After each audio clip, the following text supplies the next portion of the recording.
The Bostonian is Matt Perrault. This is our city. The Book is Dave Sharapan. Pay him. Pay that man his money. Together, they are The Bostonian versus The Book. You covered! You covered 12! I covered! Follow the show on Twitter at Boston versus The Book. How do you like them apples? Bringing you the best insight on sports betting news, Matt and Dave's daily picks, and an entertaining and unfiltered dive into the sports betting industry. Here's Dave Sharapan and Matt Perrault. And here we go.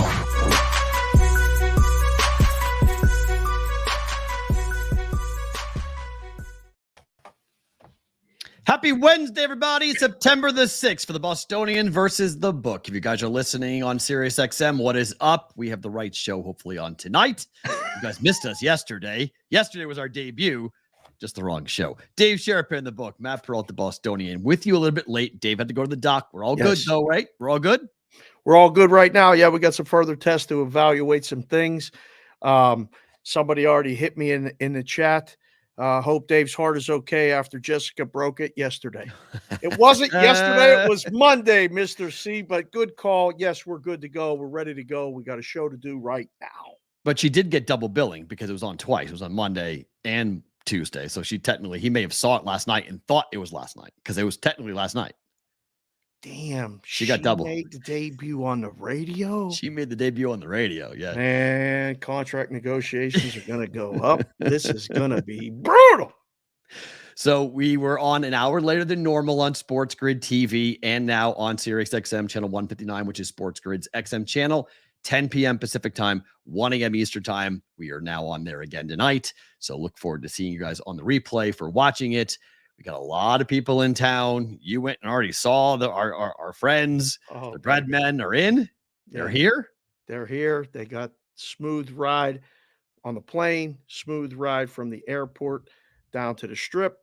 The strip was not so busy right then, so they're in. They're at the book. They're trying to understand how baseball games start at 9 o'clock in the morning here. That threw them all off. So they had to get there, and they're like, wait, everything's going on right now. So yeah, it was great to see them. We're going to get them signed up for the contest. This is a big push the last 3 days. Contest, Brigade Proxy, all that other stuff is happening. People, if you're going to go to books here this weekend, I personally walked them over to set them up at another place to try to get them. You know, they got a group of 8. You can't just walk into a place Sunday morning and say, hey, we're here to watch games. You got any seats available for 8? It's very difficult. Get your stuff lined up today. If you're coming to town, find your place, go see somebody. Handshakes work, so does cash. Load your accounts up. Try to get it all taken care of because Saturday is going to be busy. Handshakes work. They do. They work. You got little bro, this, that, whatever. Yeah, make sure that people are good with it. Yeah. I mean, this is your in case you need evidence of one Mr. Rainmaker Lou, who won't. Is he in the chat? Do you know? But he's here. Oh, there it is, right there. I was just with Lou. He said, "You better get home. Perrault's got to be going crazy. He got class today." That's true. I said, "You're right. I got to go." So we ran. Is out that of there. wait? Is that the what book is that? That's the Paris. That's the Caesars Sports Book at the Paris Hotel. So very cool. The doctor's office is right down around the corner from there. So I zipped over. Him. Mrs. Rain, Fritzy was there, his wife. The wives went to the slots. The boys stayed in the book. I said, boy, you guys figured this Vegas trip out already. This is how it rolls. Good. So we got a lot of things coming up here, including Alex Gold's going to stop on by from 610 in Kansas City. If you guys are Chief fans, you obviously know about Alex, and you probably listen to his show on 610 Sports. They're wrapping up, I think, right now. So he'll be coming on here in about 15 minutes. Perfect. To come on talking about the big story that everyone is talking about right now. And that is Travis Kelce got hurt at practice. Dave, we've talked about line movement a lot about quarterbacks, and you've often said that a quarterback is worth about 1 point. No. Quarterbacks, I mean, Patrick Mahomes could be worth 7. Okay. Yeah, quarterbacks are worth everything. A tight end's worth 2 points. I thought wideouts didn't move the number. You said quarterbacks. I know, but this line move dropped 2 points in the news that Kelce was out. It went from 6.5 to 4.5.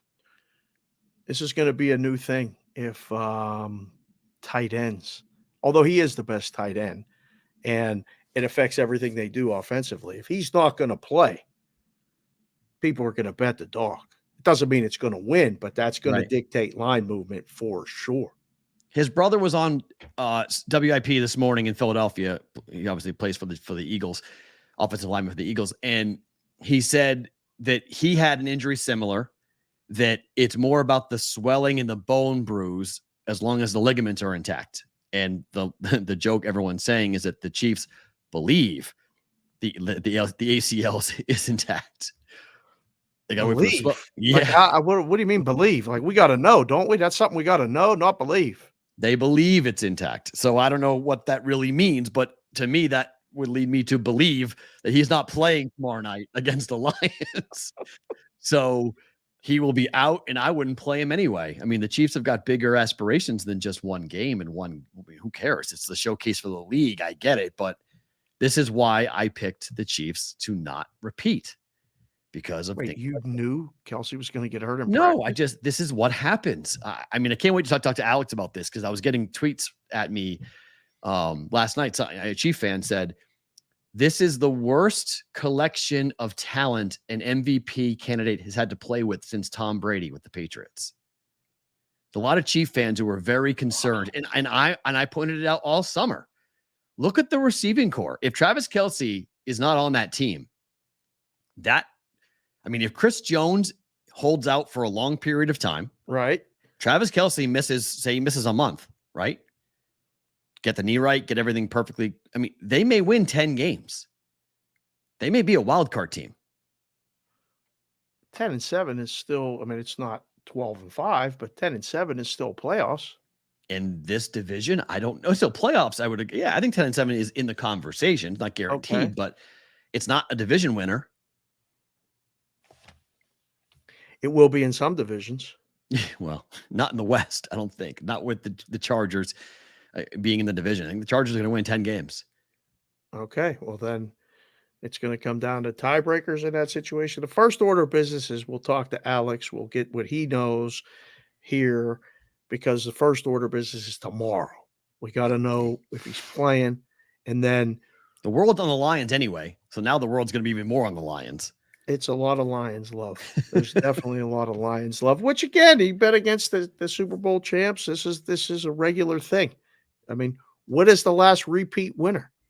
Patriots. Super Bowl. 03-04. It's been 20 years since someone's done it. Mm-hmm. I knew that. I just wanted you to say Patriots to give you an excuse to get it out of the way early. Damn it. The Patriots were the last ones, and I don't think we're going to see another. I don't think we'll see another repeat. I think I didn't look. Did you look? Did the division odds swing around a little bit? That I did not look at. I did not see. I just saw that. Look at this. The game line in the total went down. Yeah, let's look at the division winners here.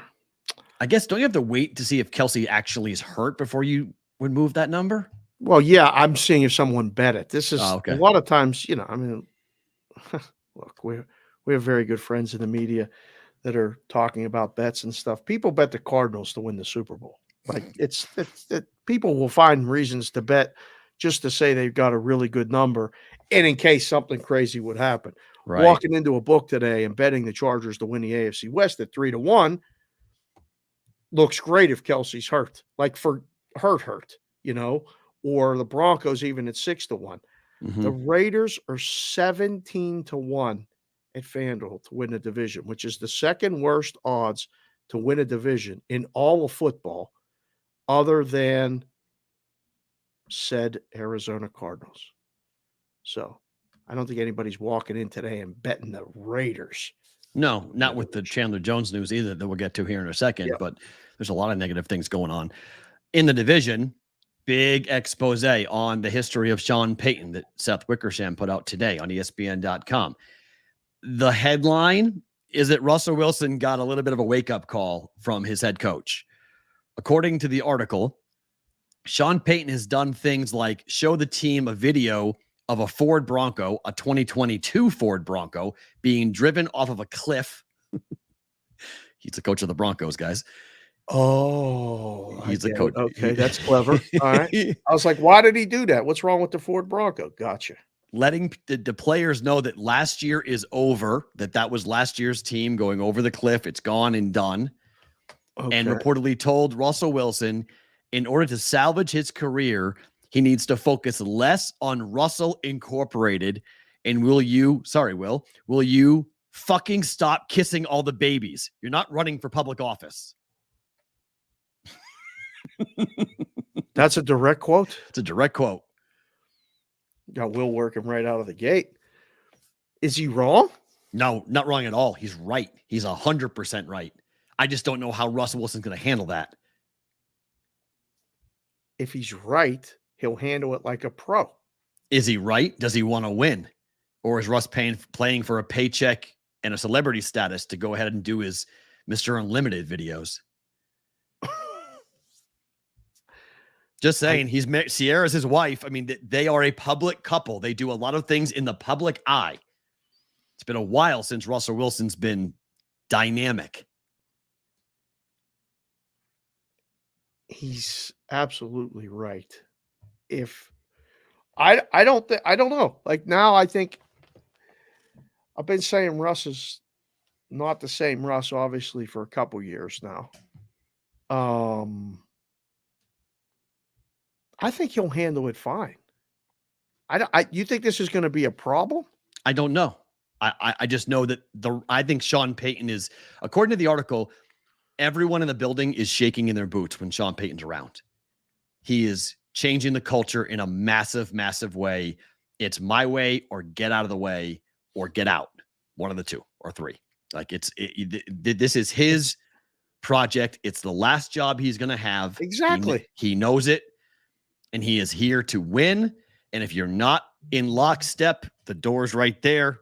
Go right ahead and walk out of it. Right. Done. See ya. It's simple. I don't have a problem with it. If I was on that team, I wouldn't have a problem with it. What the results last year, something had to change. Let's come in and try to win. We got a guy who's won a Super Bowl. Listen to what he says. Get on board or just go. Yeah, and I think it's also an interesting look because Sean Payton, we thought he'd go to the Cowboys. Sean Payton winds up going to Denver. Denver was so horrible. We're maybe seeing a little bit of a look as to why Payton went public about Nathaniel Hackett, that it was sort of part of the cleansing of the last year situation where like he wants to announce that he's the new, he's the new sheriff in town. Like no one's going to do this is my way or the highway. That guy's a clown. He's out of here. You have a real coach now. You have someone who knows what they're doing now. A grown-up is here to help you guys win. So I kind of get, even though we mocked it and made fun of it, like, oh my gosh, coaches don't do this. You don't hear coaches toss another coach under the bus the way that Hackett got killed by Payton. I kind of see it now after reading the article. I kind of go, okay, now I sort of figure out why he did it, because he's trying to mentally change his team. Does it work? I don't know, but I don't blame him at all. Like there's no, whether it works or not, it's yet to be seen, but doing the same thing wasn't going to work. Right. It's not his style. His style is different. I don't know. The track record worked okay for Drew Brees. I figure it's got to at least try. This is the mentality that got them in trouble with Bountygate, right? This arrogance, this like, I know what I'm doing. Bountygate became a thing because of it. So you could say it was the D coordinator, but it was under Sean Payton. So I wonder how the players are going to respond. Some teams would absolutely love it. Some teams might not handle it all that well. Be very curious. The year got way more interesting in Denver for me. I'm way more interested now to watch what I thought Denver was going to be so but now I'm like, okay, let's see how this goes. Right. I like Sean Payton too. I give him the benefit of the doubt, at least going in. Do I think they're going to win more than 9 games? No. I don't. Well, is anyone going to win more than 9 games in the division? I guess is the question. 10? I mean, Chargers now with the Chiefs. It's a very interesting division now. I don't think the Raiders are part of it, but we'll talk about that. And let's get to our guy, Alex Gold. Excellent. Is in the green room, co-host of Cody and Gold and that betting show on 610 Sports in Kansas City, a place I used to work way back in the day. Let's get them all set up here. Alex, Matt, and Dave, welcome to BVB. Thanks for the time today. How are you doing? I'm great. Yeah, great to be on with you guys. Love the show. I've caught it a few different times. Dave, you always got me rolling sometimes. I'll never forget some of the conversations. There's one that I don't want to bring back up. Let's just say it was something that I think maybe your sister brought up on the show once, or that brought up. Meat curtains? Oh, yeah. Oh, yeah. Meat curtains are a huge part of the show. Big part of the show. I mean, that was an all-timer. I saw that pop up across the timeline. I'll never forget that. We joked. I joked with my co-host here about that when I had to play him the clip. It was an all-timer. It's an all-timer. And then our audience decided to take it. And now when Dave goes like this, there's a roast beef sandwich. Can't even believe it. So it's quite entertaining. Yes, that is an outstanding BVB historical clip. Alex, obviously everyone's wondering about the knee situation for Travis Kelce. You guys, I'm assuming, spent your entire show talking about this, but opener tomorrow night, is he playing? Yeah, I still don't think he's playing, despite what Jason Kelce, his own brother, had to say, which is, I think, he's good to go. I mean, none of us are doctors here, but when you have hyperextended knee and knee inflammation or swelling 48 hours before the game, I just don't, one, know how you can play. And two, if I'm the Chiefs, you're playing not just 17 games. You're playing a game or two at minimum every year, if not 3, in the postseason. Why push this thing? You get the 10 days after week 1. So I think your target has to be week 2. I mean, they avoided disaster of a 3-month-long injury. Everything seems to be that it's intact ligament-wise, no ACL injury. But I still don't think he's playing tomorrow night, guys. I really don't. And I think there's an opportunity for a couple players to really step up, not only the backup tight end, like Noah Gray, who I thought, maybe this year would also take on an increased role anyway, if you're keeping an eye on some of his prop bets, just because at his age, to me, if you're Kelce and if you're the Chiefs, what I just said about how many games you're playing, I want to make sure he's fresh later on in the season. I think they need to ease back on some of the targets for him. This might actually force them to start thinking about doing that more. Alex, some of us play doctors on this show. This guy right here, I call him Dr. Perrault every once in a while. But what are the expectations in Kansas City and for the Chiefs? Because defending Super Bowl champs, the standard has been Patriots into Alex the knows. show. Of course he does. What's the expectations going right now? I mean, they're the favorite to win the division. Obviously, the betting favorite to win the Super Bowl. Is that the feeling there and in the building? Yeah, I mean, it's been this way for a couple of years now. When you have Mahomes and Andy Reid together, I think it is Super Bowl or bust no matter what. That's just the realm that they have put themselves in. Whether we think that it should be that, I think that's just reality. I don't know if there'll be many times, if you guys had me on every year right before the season, how many times I would tell you that the fan base and the mood in Kansas City, as long as Mahomes is entering a season healthy, that it's not Super Bowl or bust. I think the only time that it won't be that is, let's fast forward 3 or 4 years from now, maybe Andy Reid retires at that point. That's when I would start to have serious questions about what things could look like when we have a coaching change. Taking a look at this football team. For the record, I don't have the Chiefs in the Super Bowl this year. I don't, and not a popular opinion here in Kansas City. Ooh. I think there's a lot of historical reason to that and just how difficult it is to go back to back. I also have some questions about what the seeding could be now that Chris Jones is going to miss at least this game tomorrow, if not beyond. He spoke for the first time actually at a charity event today with this contract mess. He said he's willing to wait till week 8. I don't think they can win a Super Bowl without him. And so you say, okay, well, they can win games without him. I'm with you, but there's a chance, guys. I think this Chris Jones holdout could cost them the number 1 seed and push, a team like the Jags or somebody else towards the win mark that's going to take, 13 plus. And maybe the Chiefs are sitting there at 12 wins and it doesn't get them the 1 seed. Yeah, Alex, I was going to go there because the tweet that Dave was referencing, it comes from a Chief fan, not media member, but a Chief fan who I writes a lot about the Chiefs online, says Brady has never in his career played with as bad of a roster as Mahomes will on Thursday. Now, that's hyperbole, I get it, but when you look at the receiving core, Kelce not being there, Chris Jones not being there, what are their chances on Thursday? Everyone likes the Lions. Are you guys concerned? Because the Patriots had this on a Thursday night, dropped the banner, everyone celebrates, and they lost.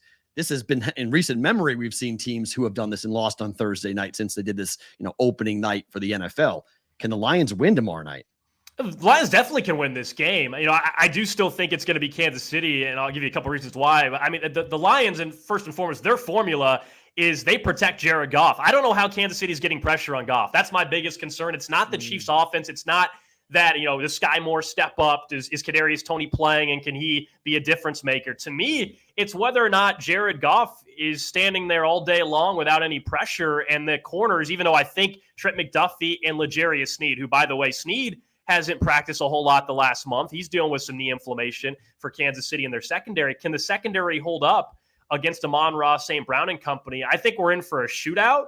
The question is, at any time, can guys like Karlaftis, a second-year defensive end for Kansas City, there's no Charles Omenihu. He's out the first 6 games on top of Chris Jones being out for tomorrow night. So I just wonder if they can get pressure on Goff. I think we're in for a shootout, but it's not the offense. I do think with Mahomes and Andy Reid, Andy Reid's training camps are as tough as anybody in football. And some people will say, well, who cares? What's the big deal? I really do think that's why you take a look at the history of their success in the month of September, both straight up and against the spread. And as you guys, I'm sure, have talked about in these week 1 games, I think there's a reason for that. It's not just having Mahomes, but I think his team is more prepared right out of the gate than others. And if there was another coach that I think might actually go with that old school mentality, though, of camp, I think Dan Campbell might be one of the other coaches that does. Who's the biggest threat in the division, Alex? It's obviously the Chargers. Can we consider Denver at all? We're in Vegas. Season wins is so low. There's the expectations for the Raiders are going to be closer to the bottom of the league than even, contending for the division. Is it the Chargers? Is it that easy? Is there anyone else in the AFC that, they're concerned about in Kansas City? In that division, like you guys said about the Raiders there, I think the Raiders are going under their win total of 6.5. I'm not concerned about them whatsoever. The Chargers are the team for the last couple of years everybody's tried to crown and put above Kansas City. And if you just look on paper, they got like a top 5 roster, I believe, in the NFL. They should be 11 or 12 win team. They probably would in most divisions, but we know, they have not been able for 7 straight years, anybody in that division, to get over the hump. And there always seems to be something that comes up, right when everybody's starting to really buy into the Chargers. It's injuries. It's Brandon Staley, who I'm not a believer in. That's my biggest issue, honestly, guys, with the Chargers. I love Justin Herbert. I like Quentin Johnston. I would have loved him in Kansas City, the rookie pick. And obviously we know what Austin Eckler can do in that offense. I think the offense can actually get full potential off Herbert now that Kellen Moore is the OC. But it's hard for me to bet on a Chargers team that still hasn't shown time and time out when they actually have a decent position at times in the middle of the season to actually get a leg up on Kansas City. They can't close the deal. And then the rest of the division, Mahomes, you guys know, hasn't lost on the road yet. It's going to happen at some point, but it hasn't. And I think it's 2 division losses from Patrick Mahomes at this point, period, at home, and 1 to the Chargers. Or both to the Chargers, I'm sorry. The Raiders and Broncos haven't beat Mahomes at home, at Arrowhead. So it's hard for me to think anybody other than Kansas City is winning this division. But yeah, the Chargers are the biggest threat. I think the Chargers are a wild card team, a 10-win team that could push to 11. And I think the Chiefs are once again going to be right above that win total, right? Probably about a 12-win team, as long as Chris Jones doesn't miss 7 weeks. That's a serious impact for the win total. If you're going to take the over for the Chiefs, I think you have to hope Chris Jones is only missing a game or 2, not the first 7, which is something he's threatened that he's willing to do. I think, didn't Derek Carr beat Mahomes at Arrowhead once? Maybe it was the season. Something, yeah. It wasn't a regular season. He did it once, but it's really rare. The Raiders don't win that game at Arrowhead. Almost every single year they lose. What about the seeding? Like, let's just say Jones does hold out until, week 6, week 7. The Patriots, every time they won a championship, it was the 1 seed or the 2 seed. If they're a wild card team, can KC get here to Vegas? Mahomes hasn't played a road playoff game yet. That's what's wild. It's nuts that he hasn't even had to go on the road. Now, I'm not saying, of course, he can win on the road. To what success rate we'll see as his career moves on. But Kansas City, they haven't been the 1 seed every single year during this little run they've been on the last 4 or 5 years. We know, I think it was Tennessee a couple years ago was that 1 seed. They did what I think the Jags could do this year, rack up a bunch of wins in a crappy division, end up, I think they're 10-1. The Jags are this year to be the number 1 seed in the AFC. And the Titans lost early, and the Chiefs still ended up hosting the AFC title game. So I don't think they have to be the 1 seed necessarily to get there. But to your point, the wild card, I mean, that's just a whole new territory that nobody here since Patrick Mahomes has been in charge running the thing has had to go through. I think certainly there's more challenging road games to go to. I mean, if you told me that their road game was Jacksonville in the wild card round, that's probably, even though, Jacksonville, I think, will rack up a bunch of wins, it's different than going to Buffalo in the wild card round or something. So I would have to probably see who the opponent is, but that would be kind of a fun, Chiefs fans don't want to hear it, but kind of a fun new element to the Mahomes legacy. All right, you've said, oh, well, he's always playing at home. He's always going, he's got Arrowhead. What happens when he has to go on the road? And at some point, he's going to have a chance to prove that, and maybe that is this year. Last one for me, Alex, before Perrault wraps it up. What's it like being in Kansas City? I see the sign behind you, home of the Royals. What's it like to be in a city with a baseball team like that? Because I'm from Pittsburgh, and it's been years, other than a little window pocket here and there, where your team is just, you can't win. You want to go to the ballpark and enjoy the games, and they just never win. What's it like doing radio and shows and stuff in a city that's like that? Yeah, we've talked less Royals this year than we have in a long time. We carry the Royals games on our station. We have the GM comes on every 2 weeks. We got a good relationship with one of their young players, Vinny Pasquantino, who unfortunately has been out for the year, but he's a great personality. He's fantastic. Huge Jets fan, so we're having some fun with him in a couple weeks when the Chiefs take on the Jets. But from a baseball perspective, there hasn't been one game other than opening day where we actually talked about what occurred in the ninth inning or something. It just hasn't mattered. They've been so far out of it from the very beginning. There's been some moments, Bobby Wood Jr., a really young, promising piece that's been incredible this year. Cole Reagan's, I don't know if you guys He's been amazing. At all. Yeah. Reagan's has been awesome. His pay prop over every game. Just bet his pay prop over. It's been ridiculous. He's been as good as anybody in baseball here recently, and that was a midseason trade. So there's some promise there, but there's a lot of fan apathy. I mean, the attendance has been dreadful. What's interesting here, just to fill you in behind the scenes a little bit, is they're trying to get a new stadium here. And so you have a baseball team that is struggling, to say the least, worst team in baseball along with the A's. And there's potentially in the next 6 months maybe going to be a ballot measure to vote. And there's a couple different sites downtown or another site that are competing with each other. And they're going to end up getting this new stadium. It's going to happen. I was going to say, wait, they're not moving to Vegas, are they? Because the A's are moving to Vegas. You tell me the Royals might be moving to Vegas instead. Like, what the hell's going on? Yeah. Fortunately, this is a local ownership, and there's never been a threat whatsoever for that. In fact, his selling point for this stadium, other than claiming to put more money back in the team with new revenue, and we'll see if that actually happens, but has been, that they want to lock in a lease for 50 years in Kansas City to make sure that whenever he does sell the team, 20 years from now, that it makes it very difficult to leave. So I think overall it's actually a good ownership group.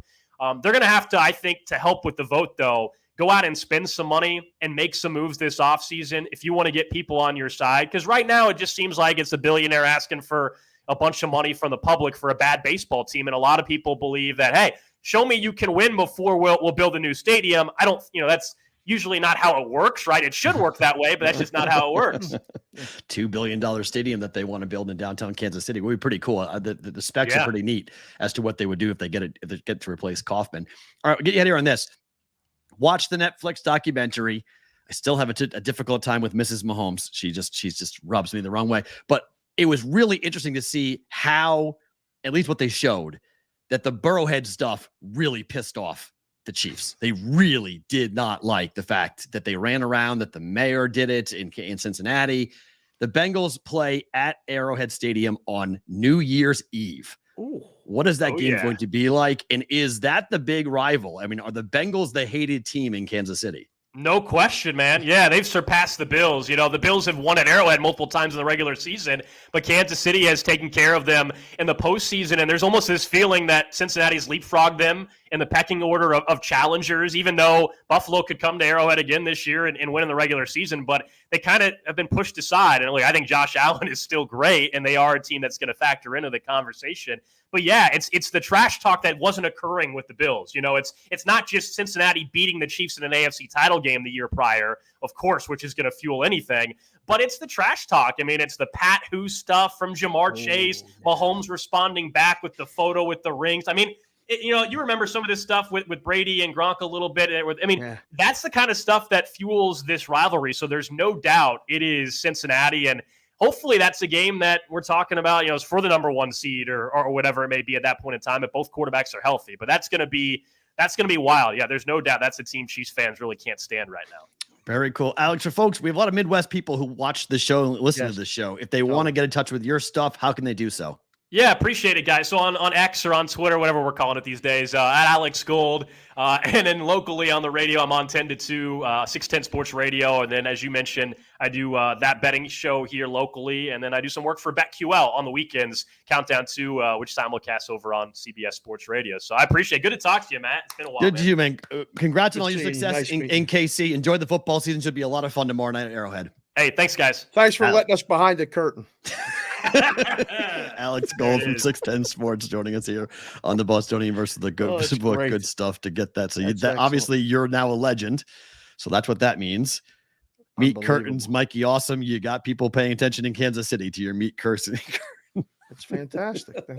If you guys don't know what that inside joke is, you have to go back and find it because it's too tremendous. Be on the Discord channel. You can't go a day without seeing somebody reference it. So bbbshow.com is the Discord channel for you guys on XM who haven't been on it before. Come on over onto our Discord channel and you will see Mikey Awesome's incredible video work. If that's what we're calling it. I don't know, GIF work. Getting Arby's for lunch. Actually, now that you just said that, stop I'm getting Arby's for lunch. Just... I am. Just decided right now. What are we doing?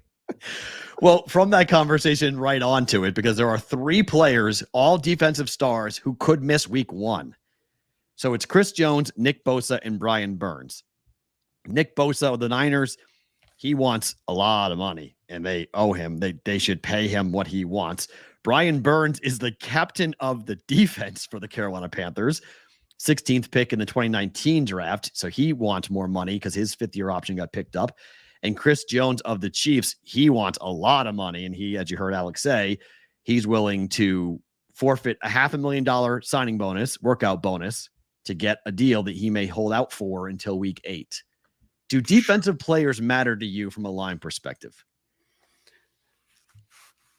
I think it all depends. When we've seen it with TJ Watt in Pittsburgh, they're different when he's not in. Yeah. Are these other teams different? We'd have to have some serious discussions right now without seeing anything. Oh, breaking news. Bosa just signed his deal. Thank you, DGen Ford TW. Well, 5 years, $170 million. There we go. So and Nick Superbook Bosa's just went to 2.5. Bam. Just like that. Up or down? Went to 2.5. It was 2? Okay. Chiefs. Everywhere is 2. Steelers are playing to the Niners on Saturday or Sunday. Steelers at home on Sunday to the Niners. So now we know Bosa's playing. Somebody's going to lay it. Somebody just did. They moved the number to 2.5. Expect that to happen in the next 10 minutes. At other 5 places. years, $170 million. Woo, baby. He got paid. So has he been practicing or no? No, he's been out. No, he's been not in camp at all. So you just show up on Wednesday. Defensive guys. Yeah, you go play. Absolutely. Burns will do the same thing. Jones will do the same thing. Quarterback. Kill the quarterback. Your job is to kill the quarterback. You don't have to do much. Kill the quarterback. Yes. Pin your ears back and go. That's a fun job. Mm-hmm. A fun job. Yeah. You don't got to know much. I mean, you got to read keys, I guess. You can backs out of the backfield or getting chipped with a tight end or something. But, your job is to go find the ball. Plant a forearm shiver in a guy's chest and then do the the swim move around them and then go get the quarterback. But don't hit the quarterback too hard. Right. Don't hit him low. Definitely don't hit him when he releases the ball. Or high. Stop. Yeah. Stay away from his head. Right. I mean, I would say conditioning might be the biggest concern for these guys, but these are elite athletes. Like they might be slow for a game and they'll be good to go. Circuit just went to 2 from 1.5. So the market will readjust right now. Total's 41.5. Circa moved it a 0.5 point down to 41. Oh, okay. I mean, how much lower can that go? It's really low. Is that the lowest total the week? I don't think so. Tennessee and New Orleans is also 41. Yeah. Arizona, Washington, 38. So let's talk about that. Cardinals could start Clayton Tune or Josh Dobbs versus Washington. Now, hold on. Is Clayton Tune? Who is that? Exactly. This is, Feel bad, you've I don't heard know. this. I'm going to tip my cap and give this to Derek Stevens from Circus Sports. He has been going on all over the place. I have seen him say this at least 5 times, that the number 1 pick in week 1 for Survivor will be the Washington Commanders. And there really isn't any other time in the season you want to take the Washington Commanders but week 1. Because you don't have to use everybody. DGen4TW said Dobbs is named the starter. You're frozen. Snap your fingers. Oh, come back, Perrault. Hold Look on. at that face. We're back. Oh, you're back. Okay. I didn't hear words you said. Neither did he was named the starter, or he might be named the starter. I don't know. It says Dobbs named the starter. DGen4TW again, guys. I don't know. Yeah, I need to do me a favor and cite that, because I know the rumor was it appears the Cardinals will start Dobbs, but the Cardinals haven't said anything. Okay. So unless the Cardinals said it, if they said it just now that they're starting Dobbs, it doesn't matter to me. I don't care who is Clayton Tune or Josh Dobbs. Dobbs is a 5th round pick. Tune, I think, is an undrafted free agent. Tyler Wyatt, who's I can see in the chat. Hi, Tyler. Good to see you, sir. He said, put some respect on that man's name. He's the pride of Houston, Clayton Tune. He'll get tuned up in this game by that defensive line. Oh, that was too easy. Okay. I wasn't going to say it. That's what's going to happen. That D line for Washington is going to feast on that guy. Oh, man. Oh, man. Everyone. Do you want to pay a dime to get in this contest? In the first week, you're going to pick Washington Commanders? This is the strategy. In a 3-point spread? Okay. So yesterday. 7. Okay. I'm sorry. It's 7. Yeah. So we talked to David from SoCal yesterday, came in. He signed up with 10 survivors. Yep. Okay. So he came in. If you have 1 team, I'm with you. If you have 10, you're trying to win the whole thing. Yes, I'm using Washington for at least 2 or 3 of the teams if I have 10. If I have 5, I'm doing it for half. It's the path to get there. They lose. Like when it comes to a Survivor contest, losing in week 1 or losing in week 15, it doesn't really matter, except unless you're going to hedge off of it. Like losing's losing to me. So if you're trying to win the thing, getting a team like Washington off the board. Okay. So, Tyler, thank you. Right. The team has not officially done this. So Cardinals coach didn't want to name a starter, but reports are saying it's Joshua Dobbs. Okay. But the team has not said publicly that it's either or. And on game day, who knows? This is the first year coach. Did you see what Pat and the boys did to that guy? No, I did not. They did a me with Jonathan Gannon. They played Jonathan Gannon's like pregame pep talk to his team. It was like everyone was like, that one that ran last week. Like it was like, let's go, guys. We're here to play. Here's how we're going to do it. We're looking for it. They were all like, doesn't that make you want to run through a wall for that guy? Like the librarian is not going to get you fired up to play. Right. It's like, you should have a fire in your belly. There should be a fire in your belly. There was no rah-rah speech. So I'm not putting it past this guy that on game day to wake up and be like, let's just play Clayton Tune. They are tanking so obviously. It's amazing. I don't know.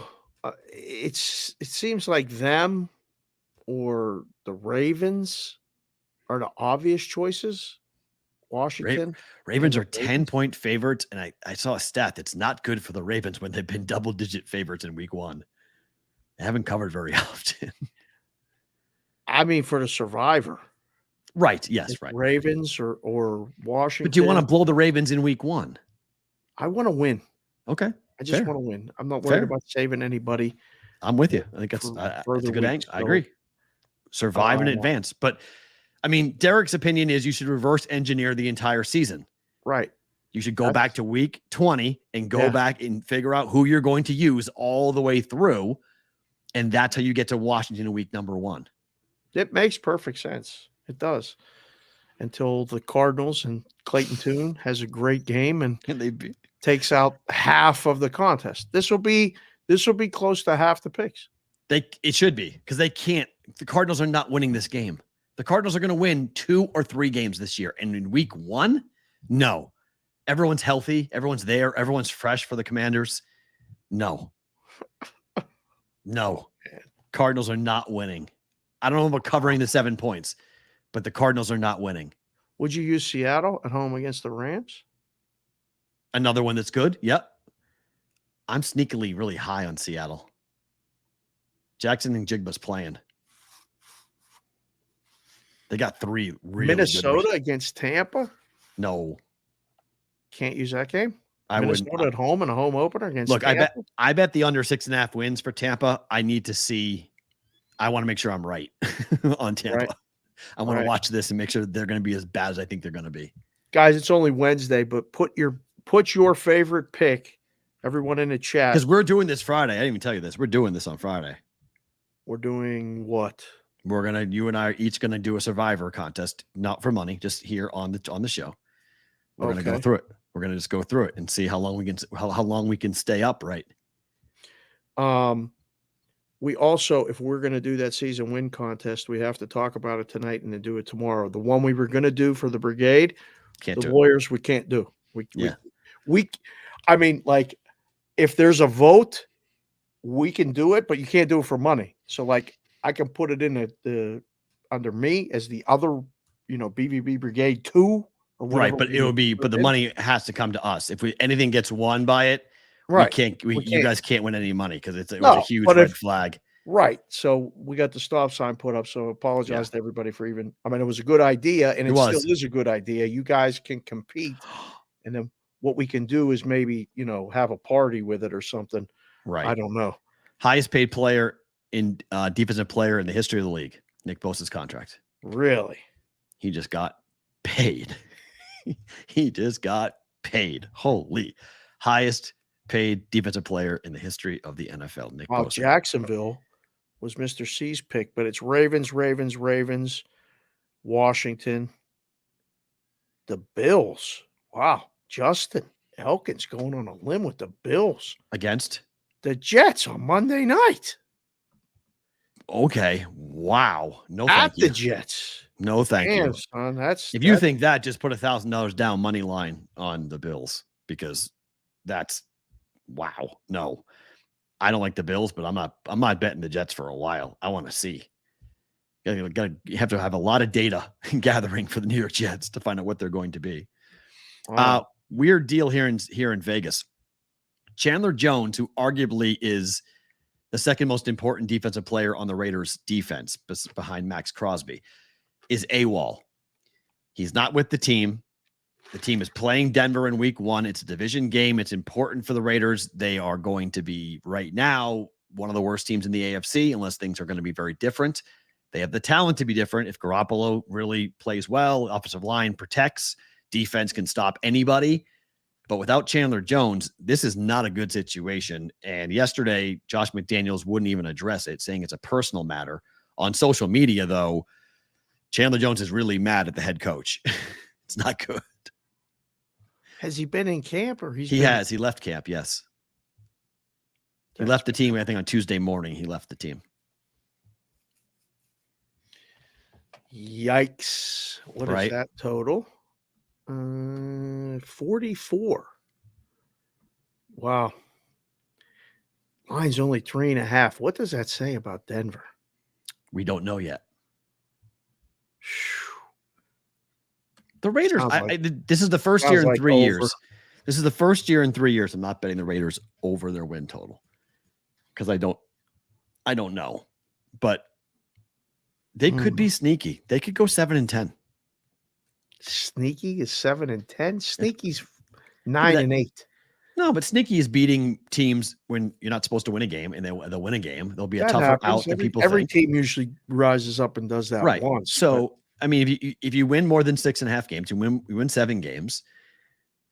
I think from a Josh McDaniels standpoint, if he wins 8 games, I think he's not going to have the heat this offseason on him. I think it would just be business as usual. Okay, the Raiders are mediocre. Move on to next year. I feel bad for guys like Devontae Adams, who came here thinking that they were going to do something big, playing with Derek Carr, big contract, And you know that everyone, if the Raiders are like 1-5 at the trade deadline, you know everyone's going to say, go to New York. Trade him to New York. Put him with Rodgers. If you're the Jets, do everything. Give the Raiders whatever you want. Like, give them everything. Give them the next 5 first-round picks you have. Go ahead. If the Jets are 3-4, still do that? I don't know.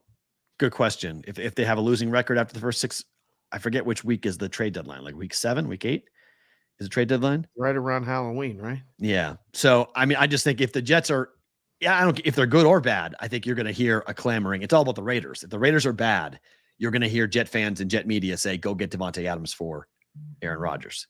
Wow. Nathaniel Hackett, Aaron Rodgers, Davante Adams, get the band back together. Get the band back together. They put up a bunch of numbers in Green Bay, put them together in New York, and watch them watch what they'll go ahead and do.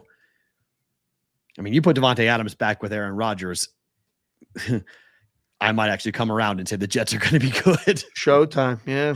And that would Showtime. be unfair because the other receivers are going to be wide open because you're going to double Davante and you're going to have Garrett Wilson and company running around free.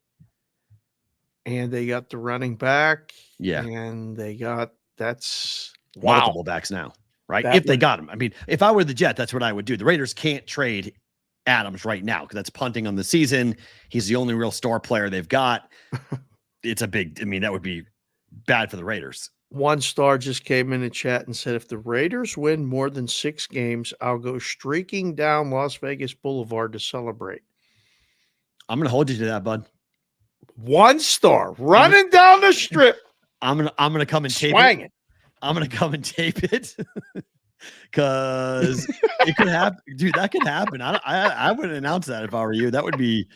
I just did. Sorry, 1 star. I don't know. You just announced it, so maybe we'll just play the trumpet walking down Las Vegas Boulevard. Streaking trumpet guy walks down to celebrate his season. Okay, here's the thing, though. You have to be. You could be naked, except you have to wear a BVB hat. You got to have a BVB hat on. Takes the show to a whole nother level. as long as you got you can be buck naked running down the strip. But you have to have a BVB hat on. That's the caveat. Just a quick sprint. And then we'll hold up curtains at the end. He can run right into the meat curtains. And then we'll close the curtains. Goodness gracious. Can you imagine? Oh, that would be, we'd alert all the TV news media. Be like, hey, by the way, a guy who lost a bet on a show is having to go streak because the Raiders won 7 games. Got to keep that in the, we got to keep that in the annals. Mikey, you got to keep that on record, okay? Because if we're going to... What's the Discord channel again? September 6th, 2023. 1 star said he will streak if the Raiders win 7 games. He's going buck wild, completely nature bound. How he came into the world. Oh, he will do that. He just said, what part of the body is the BVB hat on? Oh, good idea. It's not a bad idea. I actually like it over that part of his body. I'd prefer it over the groin region. That would actually be okay because everyone's going to look at the groin region. They'll stare at the BVB hat. It'd be great. I'm okay with that. Cover it up. Get him a bucket hat. Get him a bucket. I don't know. Are you allowed to do that? Can you streak without getting arrested on the strip naked? Is it allowed? You're gonna have to ask some guys. I don't know. Ask the F1 people. Hey, can we run a guy naked down your road?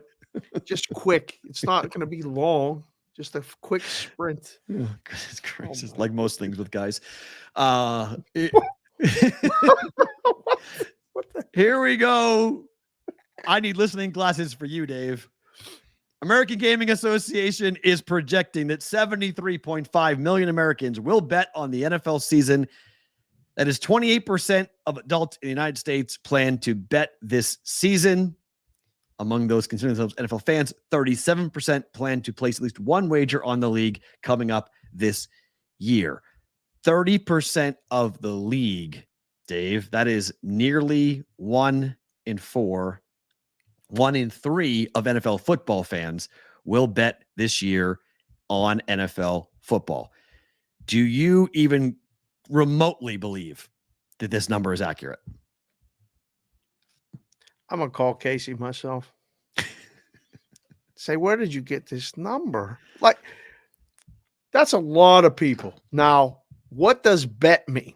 Like a betting app or being in a block pool or a survivor pool or a local pick'em pool at the barber shop. Does that all count? Because if that counts, we got a shot because I've done contests, like my friend Michelle, the principal, I call her. She's in a league with the teachers, Okay. and she texts me and she listens to this show now, watches Nice. this show in cash considerations in years past for the picks. She's like, I need to know what the spreads are. So people may get involved, but hold on. If you're talking about betting apps and phones and actually like walking into a book and making a bet, sorry, Will, there's no fucking way that this number is even close to the number. It's just not. So here is what an article that came out on Front Office Sports citing the AGA, which is weird. I normally get these sent to me. I think it must be in my spam file because I didn't get this. Normally the AGA sends me these things directly, but 73 million is nearly 1/3 of the US adult population, if this number would be accurate. So this is a new study from the American Gaming Association. 73.5 million adults equal to 28% of adults, blah, blah, blah. Huge 57.7% increase from the AGA survey ahead of last year.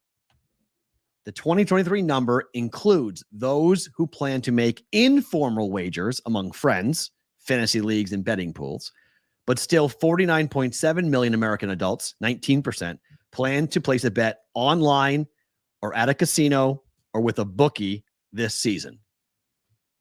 Within that figure, 35.1%, 14% plan to bet online. 13.6 million, 5% will do so at a physical sports book, leaving approximately 1% to bet with a bookie, which is an absolute fucking lie. That is those people are like, I'm going to go do it in person, and only 1% are going to bet with a bookie. Come on, bro. What are we doing? That's a lie. New people? Like, That's a lie. Did they call the bookies and ask them? Like, did they call the guys that might be answering the phones or setting them up with the accounts and all this other stuff? Like, I just don't understand. How many people did they ask this question to, and how many people say, "Oh, absolutely, I'm betting with a bookie. I've been betting with the same guy 18 years. That's my guy. It's my guy. It's what I'm doing." Yeah, sure. Mark me down. I'm Tim in Ohio, and I bet with Mark at the bar. $16 billion was projectedly bet on last year's Super Bowl, according to the AGA. $16 billion. That's one of those, I'm going to go and grab one real high up and pull it out of my butt. Well, we get to see all the legal handle, right? On the sports book. They mean in totality. Well, then we just multiply it times 10 or 50.4 million bettors on the game. 50? 50.4 million bettors on the Super Bowl, 16 billion in handle, ultimately 100 million in sports betting transactions were made. 100 million. According to the AGA. I have no idea how they found that number. That's a very interesting survey. I know, like, we used to do 15 million on the Super Bowl with all the props and everything else. Okay. And like that was our number. 10 to 15, depending on if it was a good matchup, if we had a couple big people come in and bet $500,000 on the game or bet $1 million on the game. Done all that. Mm-hmm. I'm not so much like they could pull the numbers amount of money out of wherever. But for them to make this is a big leap. Like, this is a pretty strong sales pitch that the number of people doing it. If you do a block pool for a fundraiser for a softball team, right? Does that count? Are you now wagering on the Super Bowl? Because that was like the Vegas hustle for a lot of the travel ball organizations and stuff is let's do a square pool. Let's do a block pool, to raise money. and half goes to the organization and half goes to the prize pot. Everybody throws in $20, buys a block, boom, boom, boom. You sell multiple block pools. Does that count? I guess so. Yes. I don't know how to get the bookie number. That is impressive. Like I just don't what I can't believe 1% of people said they would. I figured that to be zero. I don't know any bookies. You know any bookies? I don't know anybody. Telling on themselves. I don't know. This is a tweet that came out. Somebody in the chat just said, what is the overall sample size? So I was looking for the actual study, and I can't actually find the study. So that should come right at the top. This study was done by asking 2,000 people by phone only. I think the survey would, but like the article is sorting or citing, a tweet from the American Gaming Association that has a breakout of the actual survey, not the survey itself. So I'm looking the results, right? So I'm looking for the actual survey, which normally gets sent to me in my junk file, but it's I can't find it. Your junk file even rejected it. Right. So I'll go and try to find the actual survey here for tomorrow and give you some more data on it. But it's a good question because my gut tells me you're right with the number. Normally, this is a 2,000 person phone survey that they do. They just call up random people. Yeah. Are you going to bet this year? I don't know. Maybe. If you do, who's it going to be with? I don't know. A bookie? Wait, what? That's not happening. Come on. Yeah, Jimmy down the street. He takes teasers and they're only 120. My brother's a teaser, a bookie, Yeah. I don't know. It's I don't know. The numbers are again, we're going to see everything is all coming to like the preseason is over. Today's the last day that there's no NFL football for 6 months. I mean, we got the Super Bowl here. We're going to hear again. I hate to use that like we're in the echo chamber because it is our world, but we pay attention to this stuff. Yeah. I don't know how many more people are paying attention to it now than were last year, than were the year before. The biggest new states that are on for football season for the first time are Massachusetts and Kentucky. Like, how many more people are betting? How many more people live in those states? And they were already betting. They're just betting at a different shop. Fair. Colorado has sold over 400,000 in tickets since the upset of TCU. The school has seen a massive 3-day ticket surge following Deion Sanders' debut victory. A spokesperson told Front Office Sports, getting tickets for Colorado's home opener Saturday against Nebraska are the most expensive than all of Week 1 games in the NFL. According to a sportsbook offshore, the Nebraska-Colorado game is on pace to be the most heavily bet college football regular season game ever. That's fantastic for handle. That if you'd have told me before the season that the Colorado-Nebraska game would be on pace to be the most handle just this week, I would have been impressed.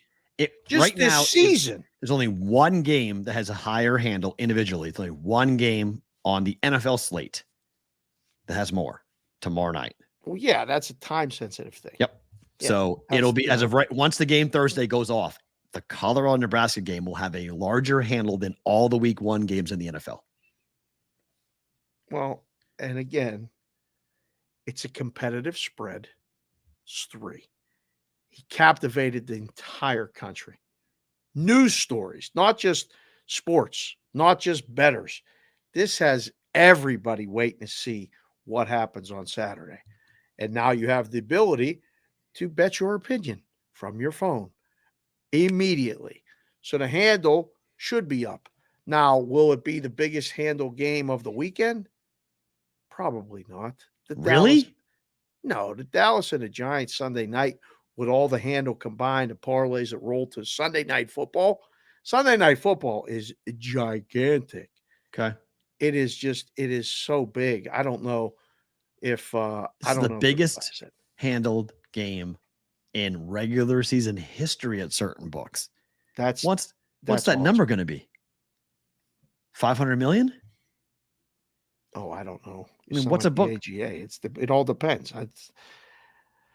I mean, you can handle. It's our friends down south. It's one of the biggest shops down south. I know. I got to talk to Bernsey or Dave and find out. Yeah, exactly, Dave's the one that tweeted it out yesterday. Yeah, I saw it. I haven't heard from them yet, but that's great. From the book, give me all of it. Give me it. The line's 3. Can't get hurt. Plus 3.5. Oh, it jumped up. Most books have gone to 3.5. Oh, yeah. Wow. It got to the basement. Jeez, let's see. I'm gonna hit refresh. I have it painted 3. There's not 1 3.5. Oh, maybe they grabbed it. It went to 3.5 last night. Oh, well, all the books on my screen are 3 flat, or a couple books are 3 minus 15. 3 minus 20 at Caesars on a college game. Just go to 3.5 and take the bet. I think it's going to close. I think it's going to close at 3.5. I think they'll get off at 3 by the time the game kicks. They should be off of 3 right now. Just start moving it. Like, see who's betting it. I go back to 2.5. Why not? It's not. If it falls 3, you guys can come at me on Monday. I'm glad that someone just falls 3. Then whatever. I mean, it's just refunds and take it and move on. Well, yeah, but I mean, like, this would be one of those ones I'd be in the room going, guys, 3 minus 20 on a college game. What are we doing? Move the number. Move it to 3.5. Take a bet, move it back. Take a bet, move it back. You'd never move the juice on a college game. But again, I'm old. I was reminded of that today at the doctor. Sometimes you can't, Dave, you can't get excited. I said, Doc, I'm doing the best I can. I got these women in my house trying to throw all my stuff out. Talk to this guy every day from Boston. He's on my shit all the time. I got these Brigade people who relying on me to put their picks in and all this other stuff. It's a lot of pressure. But we're not staying on 3 on a college game. Let's move and see. This is a clear divide, right? It's everybody versus the pros, bad guys in the books. 100%. Only people taking Nebraska. It's 100%. There is a army of people on Colorado. I mean, there is the only people in the content space who are saying what we said a couple days ago, because we were on Monday and they weren't on Monday. We were, so we got a chance to say it first. Was what if TCU sucks? Right. And we are totally overestimating what the Buffaloes actually are. Yeah. And even though Nebraska's not that good, Nebraska's got more talent top to bottom than Colorado does. And they'll have seen what happened. And they got a big head. What caused me this morning to go, was a video that Deion Sanders in Colorado put out, him talking to his team. And it was pretty interesting because he clearly saw some of the social media stuff that his team posted and he went at them. He basically, he said, if you're acting like we did something on Saturday, that means you didn't expect it. And that means you're not expecting success now. If you're not expecting this is nothing that you should be surprised by. I'm not surprised by what we did. If you are, that's a problem. If you're shocked by what we did, that's a problem.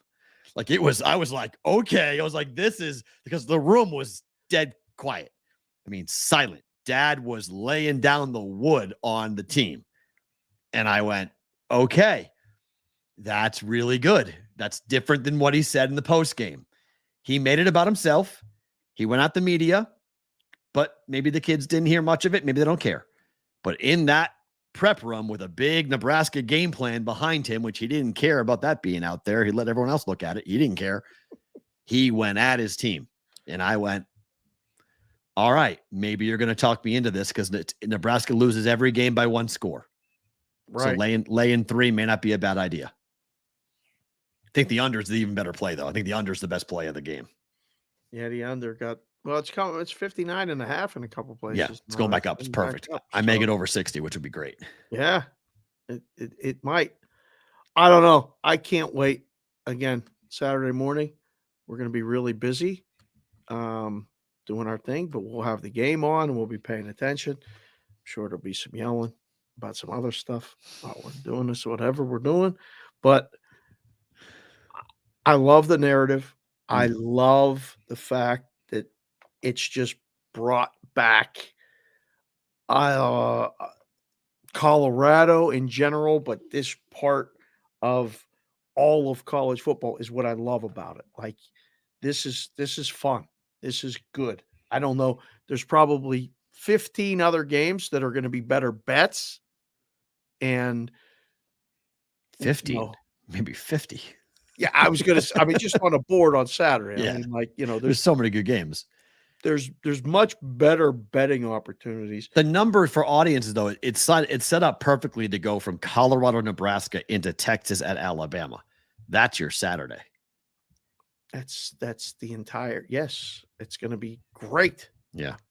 What's the night game? There's a bunch of interesting games, West Coast games. There's a lot of. I mean, it's week 2. I mean, it's Iowa State. It's week 2. There are a ton of really good college football games on the schedule. Iowa State, Texas A&M, Miami. Yep. Will be interesting. Utah at Baylor is a really good game. Interesting. Let's see what else is really good. Caught my eye. Auburn at Cal. Auburn's only 6. Yeah. That's the night game. Oh, that's going to be a get back. Central Florida at Boise. Yeah, Stanford at USC. Yeah, that's 30-point spread. That's not interesting. Yeah, but if people are going to watch it, though, that's the night game on Fox. Oh. That's the big one. Oregon, Texas Tech is another interesting one later. So, USC. I mean, we're going to talk about this guy. He's just, it's going to be tough to go to wherever. Houston, hold on. Arizona. We'll get to the Brigade Proxy story in a second. Circus Sports, NFL Team of the Day, 32 teams and 31 shows. Remember, we're keeping the Bills and the Jets to Monday night, so we're skipping ahead here a little bit. Right. 49ers. Win total for San Francisco, 10.5, heavily juiced, -140 to the over. Last year, they went 13-4, and they beat again. They were able to go and win playoff games, and they were able to be sort of this, fly in the ointment for a lot of people who think that the Niners aren't going to be good, and they just consistently are good in the NFC. Reason to be excited, Brock Purdy, the starter now for a whole year. Run CMC looked really good in camp and could have a monster year for the Niners, and the team has massive Super Bowl aspirations.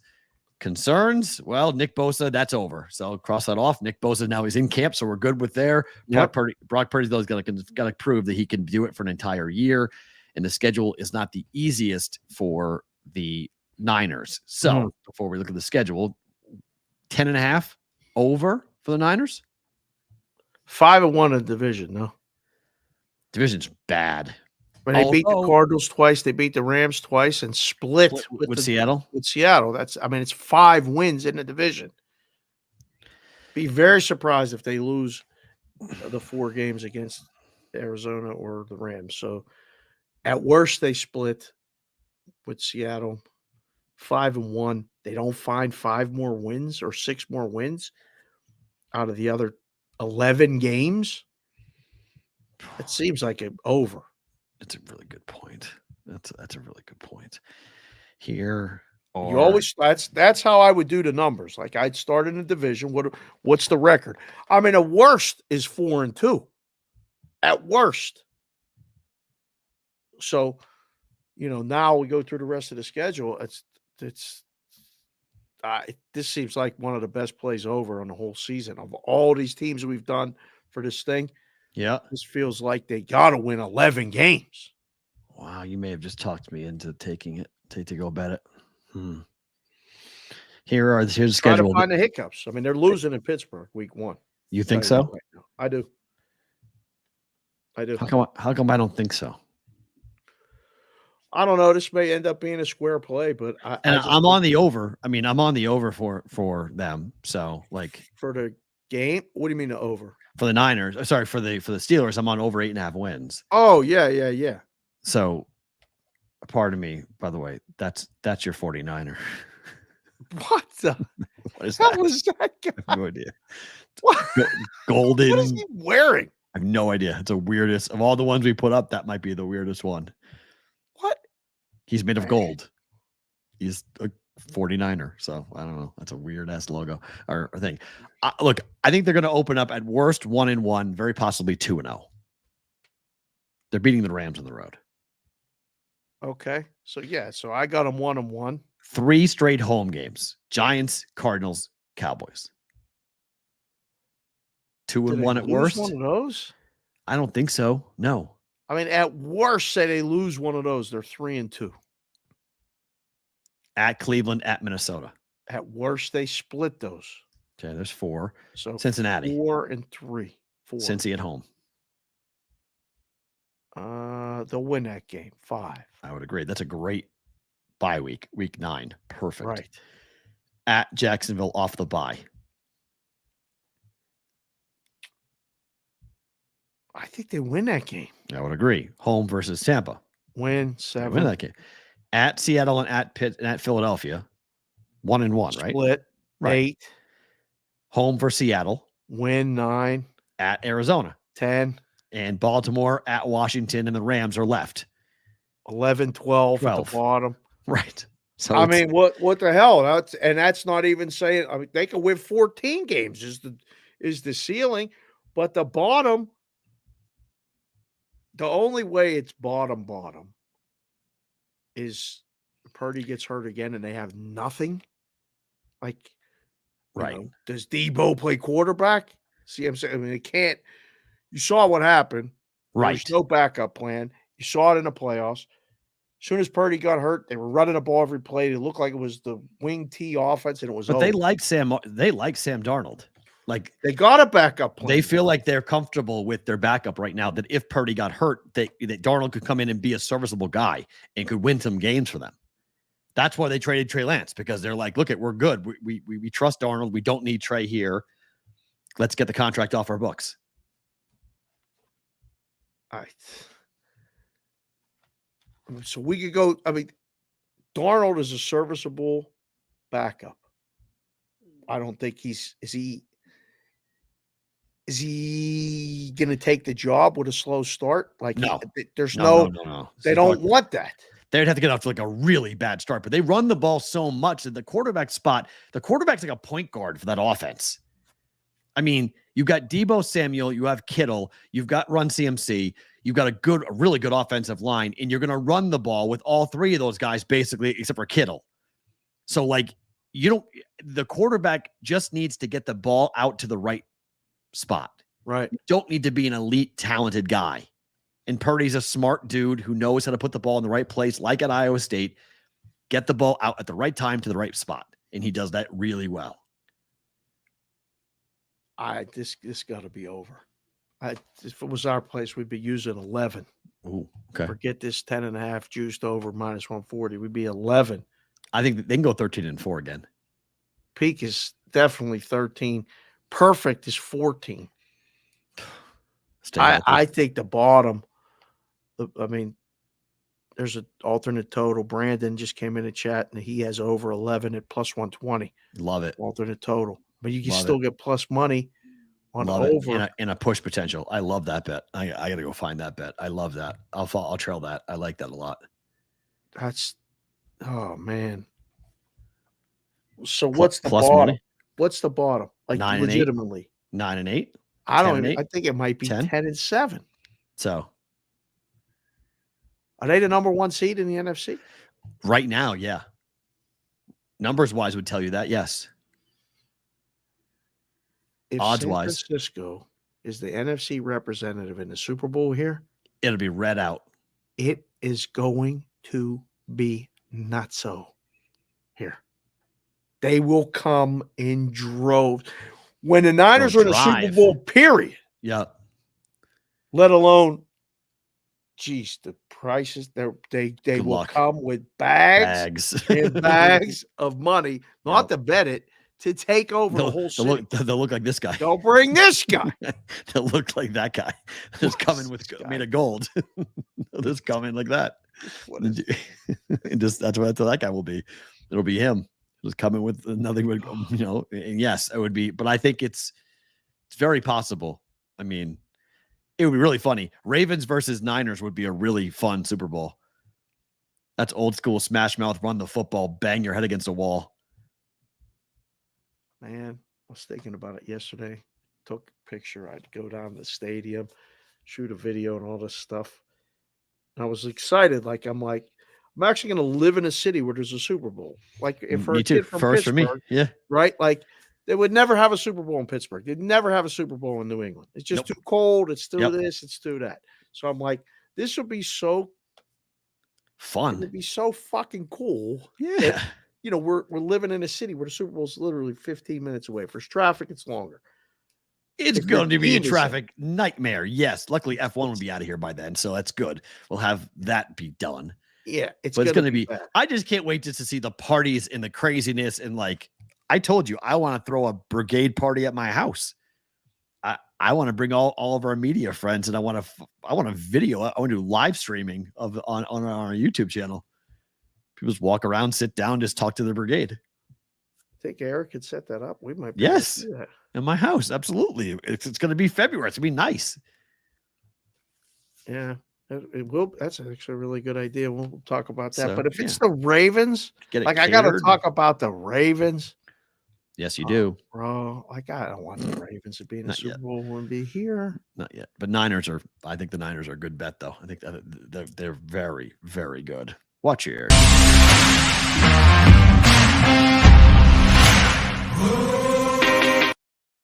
Appreciate the watch your ears. That was good. Brigade Proxy Pro Football Story of the Day. If you guys want to text us, we are running into the deadline. Okay. It is Saturday. All right. 702-570-8255. I have one person who I've told I will sign up myself on Saturday afternoon. I'm not going downtown on Saturday. So you're going to have to get yourself to the Tuscany if you want to be in the circuit contest. Westgate, Friday. Okay? The ideal plan, I'm telling Westgate's you Friday. Right now, I haven't told the wife this yet. Okay. I want to have everything done so we can go, me and you can go watch Texas, Alabama, just somewhere. That's my goal. Okay. If we have everything done. Madeline wants to know who's going to be at the house on Saturday for your daughters. All three? The whole crew. Oh, she's going to be in love with that. I thought Kylie might be doing something. I was like, I don't know. She may not come out of her room. Madeline will go in, be like, bang, bang, bang. Hi. It'll be chaos there. But between the little ones and the dog, they're going to have enough to do.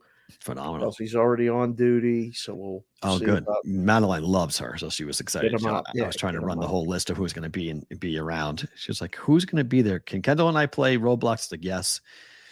Bring your iPad. You can play Roblox.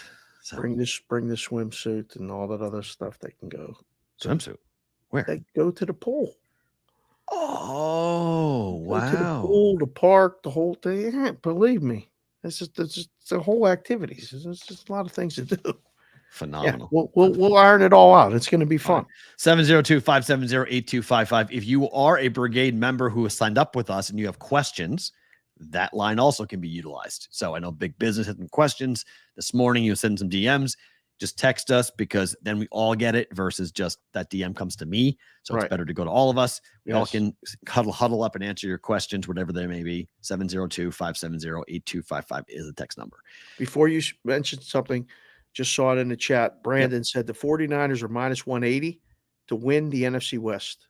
Wow. That has to be one of the best bets in all of divisions, conferences.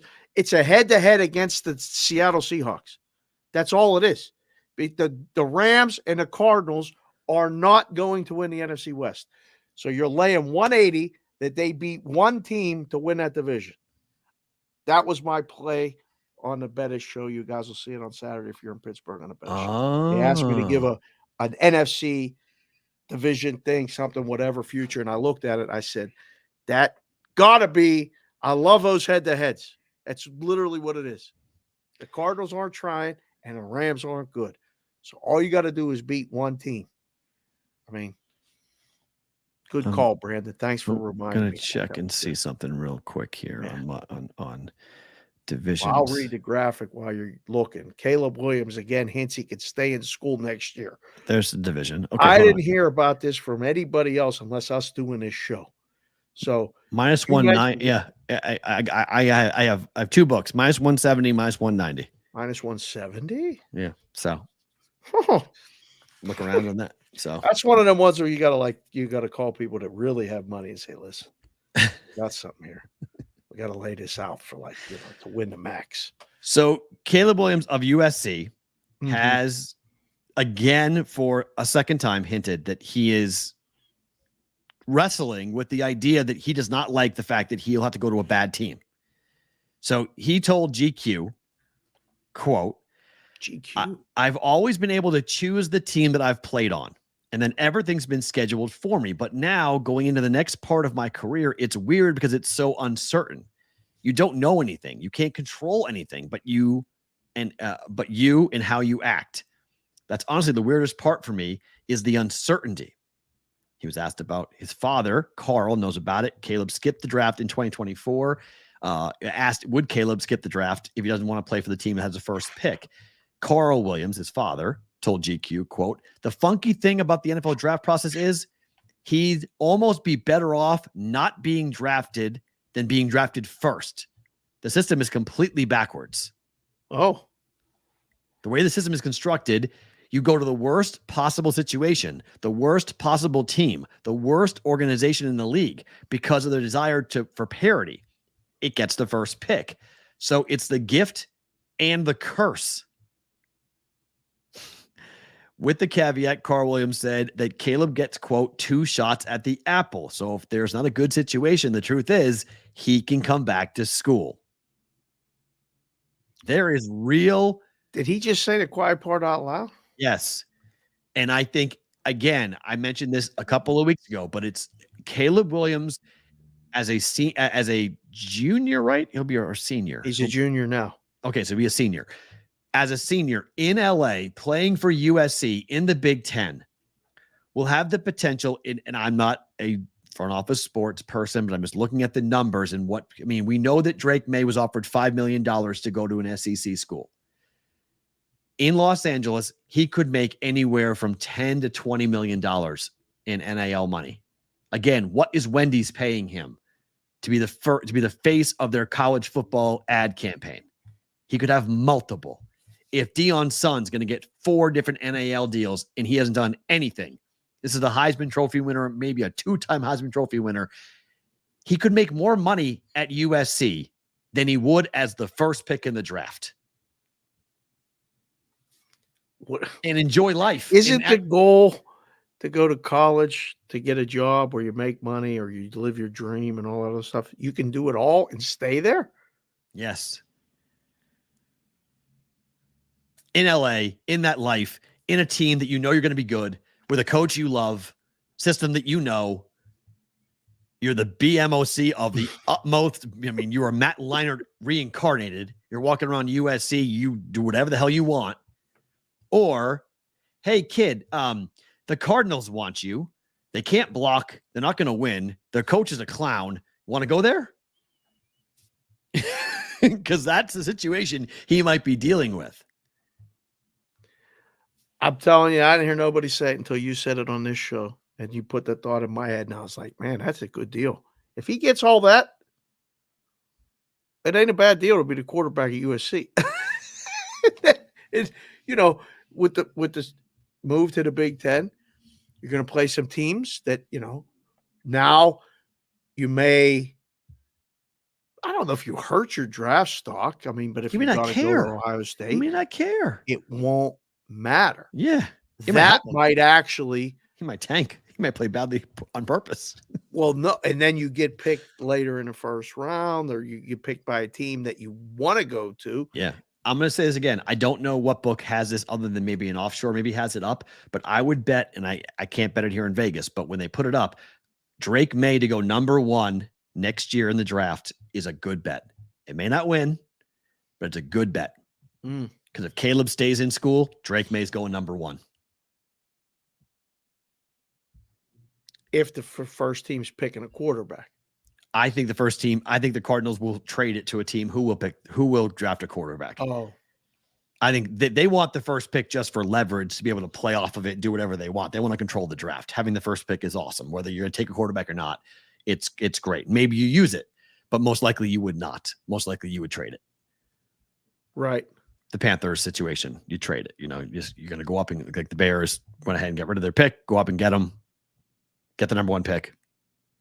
That will happen again.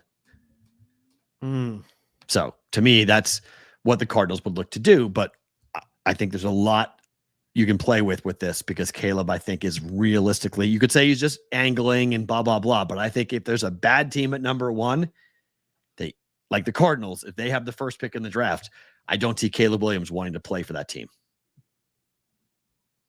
Wow. I could see him holding out and saying, forget it. Or just staying in school, saying, I'll wait.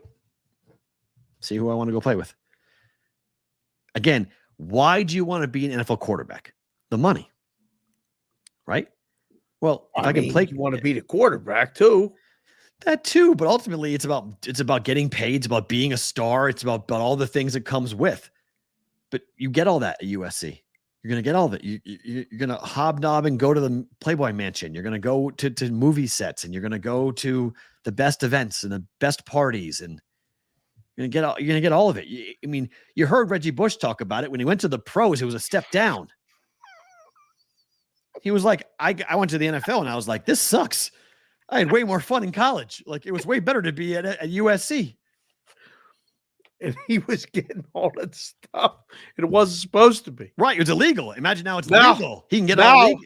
Everything can be legal. It's all up on the up and up. Oh. There's nobody giving you like quiet bags of money in the backyard. Can't think of too many better things or places to be doing it. Look at that face right there. That's a face of concern. That's a frozen face right there. I'm giving you, come back. Snap your fingers. I'm showing up with 2 bags of money. Oh, now you're back. Look, and I'm walking in, going, here you go. Bam. I mean, it's dumb how much money you're talking about. What you deal with. So I think he's going to stick around. I think there's a real chance he stays in college and shocks everybody. Speaking of shocking everybody, how about Jose Altuve yesterday? He hit a home run in 4 straight innings of play yesterday over 2 days. Like this is dumb. Great. This is absolutely crazy. He hit the last at bat before. Yeah. 6 out of his last 7 hits were home runs before he made an out at third base. Can he do it again today? No. He's not. He's the first player in the expansion era since 1961 to homer in 4 consecutive innings, according to Elias. Wait, say that again.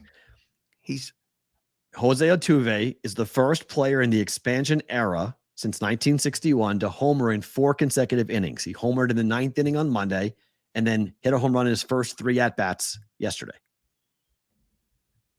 That's and he's a mighty mouse. He's tiny. This is not Barry Bonds. This is a guy who is 5'5" or whatever the hell he is. Bet him again? Bet him again? To hit a home run today? Yeah. What's the odds? Plus 400? It's got to be somewhere in the same, just rinse and repeat, right? Well, no. You might have to adjust a little bit. Guy's smoking. Let's see. MLB. Somebody, if you have it handy right now, put it in the chat, but I'll try to find it. Pirates 154, by the way. Wow. What a comeback. We're almost there. We're almost at the season win total. That's fantastic. So Mad Max going more in that game a little bit later on, but I would say it's probably a little higher because it's Scherzer going for to hit the first home run of the game. Altuve 7-1. That's it. Wow. To hit a home run period, he's plus 320. So they took it down a little. Yeah, a little bit. Yeah, it should be 4 or 5. Yeah. I still got it. 4 is a better number. Come and bet it, I would say in the book.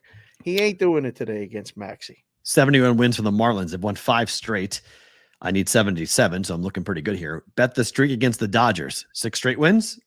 LA comes back after getting beat 6-3 last night. Oh, yeah. What's the pitching matchup today? I didn't look yet. Oh, shucks. Hold on. I got it right here. It's a good one. Switch it over. We have Lynn. Yes, against an opener. Chargoy. Or Chargois. Or something. I don't know how to say it. Bet the over. Yes. probably right with the total. Has it moved? It was 9 even money last night. It is 9 under -120. Same. It hasn't moved. Okay. Big play on the dog at some places. On the Dodgers. Yeah, obviously. Bet the Dodgers. No, on the dog on Miami. Oh, bet the streak. Bet the streak. Yeah. I'm hesitant. Although Lynn gave up some homers last time out. Oh, yeah. That's 2 times out. Yeah, pick a Marlin or 2 to hit a homer. Game's going over. I would agree. Yeah. One more. Bassett. By the way, Johnny Parlay. Do you remember Johnny Parlay? I do. Did the live shows. I do. He texted me last night. I had gone to bed very early last night, so I didn't get it until this morning. But I wanted to tell Johnny hello and thank you for texting me that he loved getting in his car and listening to us on Sirius XM. Nice. From the ballpark. He said, "This is awesome. Now I have something. I'm glad to listen to you guys." Yeah, it was funny because Kevin Winter from ESPN listens to our show too, and he said, "Is this on at 1:00 a.m.?" I said, "Yeah, it's pretty late. You're on the East Coast." He goes, "No, I get done at 12:30. This is perfect. I drive home every night in the middle of the night." I was like, "Oh," I was like, "That's great. That's fantastic, right?" So, but he said to be sure to tell you, yeah, you should talk more baseball because when you talk baseball and you go 3-0, it's time to keep talking baseball. He said, "You got to tell Perrault he's driving me crazy because he don't want to talk about baseball as much." He just wants the winners. Then he just wants me to pick winners. He's just after me. Just after my He place. loves baseball. He wants to hear more baseball. I like baseball. Look. I'm now get this record. I'm 109 and 102 in this year baseball. In baseball. Down 0.29 units. That is grinding, brother. Oh my Lord. So I bet I bet 211 bets to lose 0.29 units. Man, oh man, you want to talk about this? That's summarized baseball. I got a winning record and I'm down baby units and I got more aggravation in Ojeda than I had years past. Paying for entertainment. But as I said, if I can find a way to end this baseball season flat, I've done my job. That's all I'm trying to do. Just trying not to lose any money. I have to make bets. I have to bet baseball. It's part of my job. Fine. Flat. That's great. I was up 23 units in NBA basketball and flat for Major League Baseball. It's hard. It's really hard. Hard. So hard. hard. You got to be consistent. The narratives are there. Consistently average is what that is. Yeah. That's all that is. It's being very consistent and being very average. Yeah, Johnny Parlay's in the chat. He What's said up? Hello. Nice. You got a shout out. There we go. And Sonic said it sounds great too on the Sirius. It does. That's good to hear. It does. I went out to the car and listened to it last night. It sounds great in the car too. That's good. And Sonic figured out that you can just, if your XM is hooked up to your Amazon, you can just say, "Hey, Alexa, play channel 159," and it plays it. Everyone watching the show just had their Alexa go Oh, off. sorry. Appreciate that. Yeah. That's the only bad part about say Alexa and then stop talking so it doesn't do anything. Fair point. Listen to us. Do you bet Toronto, who's won back-to-back games against the A's? Bet the sweep today for Toronto. They're down 2-1 in the fifth. Oh, they're playing. I thought it was a night game. It's a day game. 12:30 day game. Oh gosh, in Oakland, getaway day. Was that me, your mom, and your brother who were going to be there?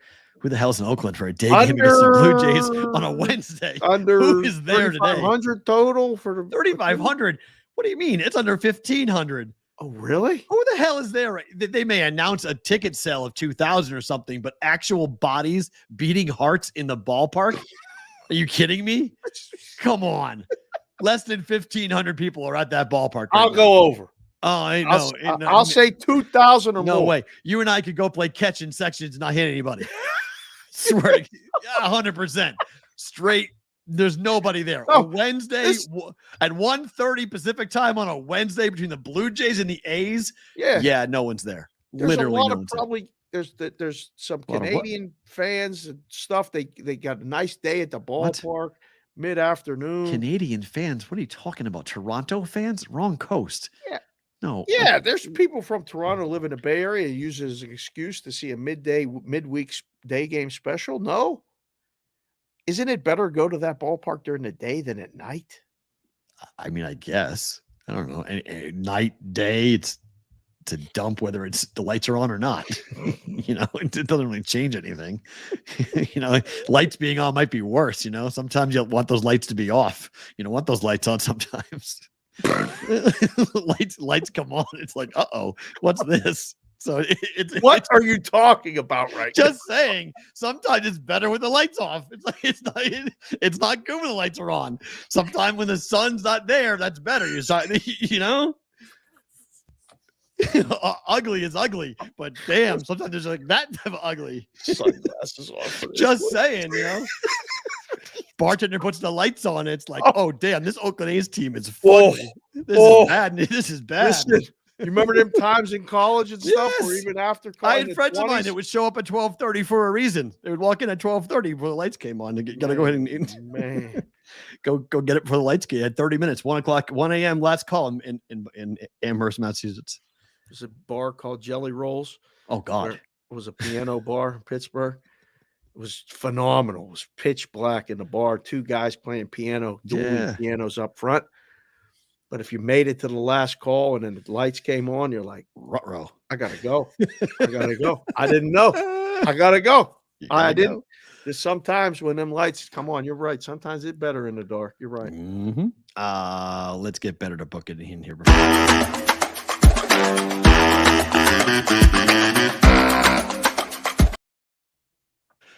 Let's roll quickly through baseball games. I went 3-0. I've hit 4 straight games. I'm on Texas. You're on the Astros, I'm assuming, right? Yes. You got Mad Max to go out there. This is why the Rangers got Mad Max. Yeah. You can't win this game. You can't win anything. No. Right. They better win today. Right? I'm rolling with Texas. This is why you got Mad Max. You picked him up for this reason, to win a game 3-2 against the Astros. Book it. I like it. I bet it. Putting this out there too while we're still on Sports Grid. You guys hearing this later.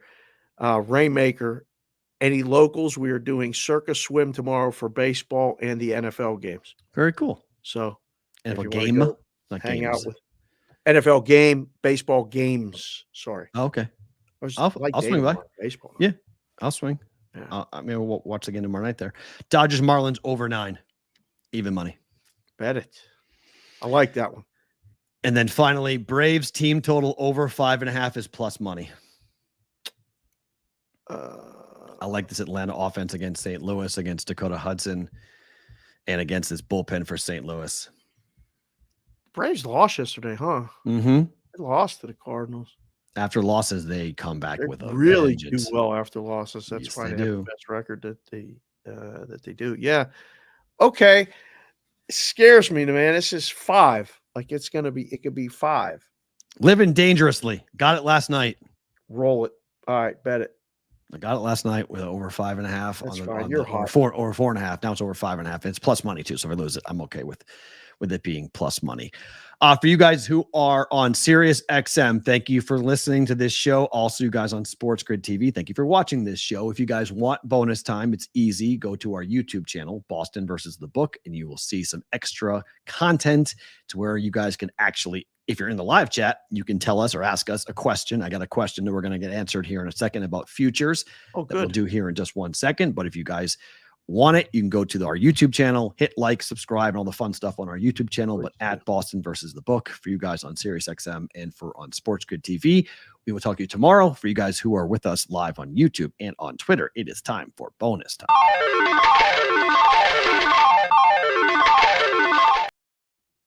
All right, let me go find this because I forgot to pull it and I didn't pull it. What are you up to now? Turn the lights off. Why? I like the lights being on. No lights off. There's nobody here. Save that for somebody else. There's a great rap song. There's a great rap lyric about that. Oh yeah. Bleeping Lonzo, with the light. turn off the lights. Bleeping with the lights on. Let's see. It's on the Bostonian versus the Book account. I believe that this was in. Okay. This comes from Sam. Sam says, my question to you and Dave, Mm-hmm. On a parlay, Yep. you are just looking to guarantee a profit. Is it better to take the dog or favorite? Obviously, depending on the odds, but I like doing this as Dave says, to minimize risk. My example would be a Ravens Commanders last leg being either the Jets or the Bills at plus 120 or minus 140. Do you add the favorite, worst parlay odds, but you can hedge with the plus money, or add the dog so the parlay is better odds and hedge with the favorite? So the bet is either it's either Baltimore, Washington Jets at plus 252, Mm-hmm. or Baltimore, Washington Bills at plus 173. Plus 173 with the Bills. What is it with the Jets? Baltimore, Washington Jets is plus 252. Not that big of a difference there. Put the team in it that you want to win. Okay. Leave yourself the option. If you feel like you have to hedge, don't put the bet in. You're putting the bet in to win it. This is the way I would do it. And again, everybody's different, but right. Some people would rather put the favorite in. So if they take the plus money, their hedge is less. That's what, that's what he's asking. Yes, exactly. So he's saying, is it better because the Jets are plus 120 money line, the Bills are minus 140 money line? He likes Baltimore and Washington as a why not just bet Baltimore and Washington and not have the third leg at all? That's another option. I mean, if you like Baltimore and Washington both, just do a 2-leg money line parlay on Baltimore and Washington and forget the third leg. Is that plus money? I don't think that's plus money. No, probably be minus 110. What are the money lines right now? Let me see. Let's see. Money lines for NFL. So if you did Baltimore at 510, yikes, my God, 310. Yeah, it's minus 182. So that's why he's asking that question. Okay. Right. So I like Baltimore. I like the Bills more than the Jets. I do too. Over the Raiders. It's 480. It's still a minus 115. Wow, he got great odds at plus 173. Where is he getting that plus 173 at? FanDuel's got it at minus 115. It's minus 2.5 right now. The Bills. Okay. Yep. Your other option is if you do this and you do it with the Bills, you can take the points with the Jets in middle of the game. Your hedge now becomes, you could buy it up to 3, but you could, if it would, so it depends on what the line is too, right? So if you want to take the favorite on the money line in the parlay, you take the points with the dog, say it was 4.5, game falls 1, 2, 3, 4, you win everything. So now you're talking about minimizing risk completely with a big score in the middle. So, you leave yourself out. So it's a great question. And people have been doing it since the beginning of time. I saw this for the first time when I was in high school. And one of the old guys that was doing, the business would talk about, man, they're keying that Monday night game. They're keying that. I was like, what are you talking about? You do 3-game, 4-game parlays with the Monday night game. It was putting it with everything. And You're right. Like, oh, okay. Now, he didn't even want it to win. He was just looking to have the position going in. If you do a $100 parlay plus 173 with those 3 teams, so now you win 173 if Buffalo wins. You bet 80 on the money line on the Jets, you have no risk. So hopefully that answers your question, Sam. Yeah. What do you want to do with that? Favorite thing about today is what? It might be the leaving the lights on comment. That was outstanding. No, one, your health is the most important thing in the world. Amen. It really, really is. And I took some time today, went to the doctor. These people are amazing. And I went by myself. Usually my wife goes with me because she's the one that asks all the questions. I'm just happy to be there, and they can put, I had to shave and do the EKG and all the other stuff on my chest. I'm just happy to be alive. So I have a different attitude. They ask me what medications I take. I don't remember. They ask me who my primary doctors. I don't remember. I'm just like, you got to ask my wife. So we got through that. And then I get the text that the breadmen landed. And I was right there. The office is right on the other side of the freeway. So I was like, where are you at? Paris. I said, I'll be there in 12 minutes. Nice. Zip over. Got to meet him, Mrs. Rain, Fritzy, his wife. The rest of the boys will all be here later. There might be some debauchery at some point. We're going to get them signed up for the contest. We might have to go sit down and have a meal off the strip because they went to get a bottle of water. Yep. And it was $11. Sticker shock. Yeah, he's like, we wanted a drink.